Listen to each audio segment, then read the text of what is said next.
ના ભેસ્તાન વિસ્તારમાં આવેલા સિદ્ધાર્થનગરમાં એક યુવકની શંકાસ્પદ હાલતમાં લાશ મળી આવી છે। મૃતકનું નામ તુફાન રાઉત, જેની ઉંમર આશરે 45 વર્ષની છે, જે મૂળ ઓડિશા રાજ્યનો રહેવાસી હતો। મોતની જાણ થતાં જ ભેસ્તાન પોલીસ અને પોલીસના ઉચ્ચ અધિકારીઓનો કાફલો તાત્કાલિક ઘટના સ્થળે પહોંચી ગયો હતો।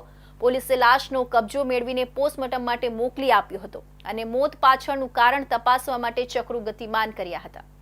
આશંકા હતી કે પડી જવાથી મોત નીપજ્યું છે, પરંતુ ઠોસ કારણ જાણવા પોલીસે તપાસ શરૂ કરી છે।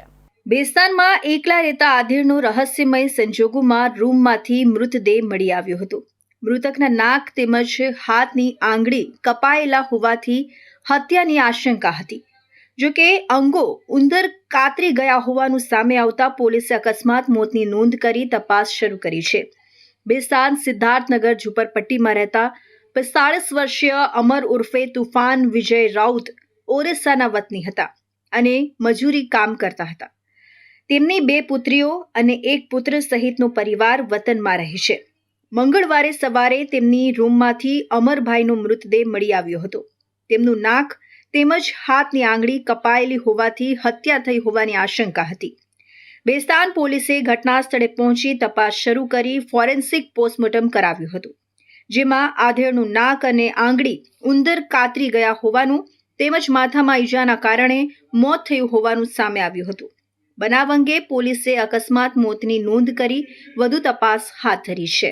પોલીસ સ્ટેશનમાં જે સિદ્ધાર્થનગર વિસ્તાર છે ત્યાં ગલી નંબર 12 છે, ત્યાં આગળ મરણ જનાર છે અમર ઉર્ફે તુફાન વિજય રાઉત, ઉંમર વર્ષ 45।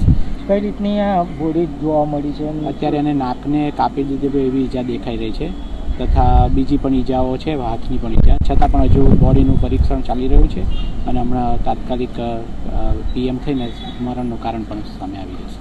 ભેસ્તાન સિદ્ધાર્થનગરમાં આધેડનો મૃતદેહ મળતા વિસ્તારના લોકોમાં ચકચાર મચી ગઈ હતી।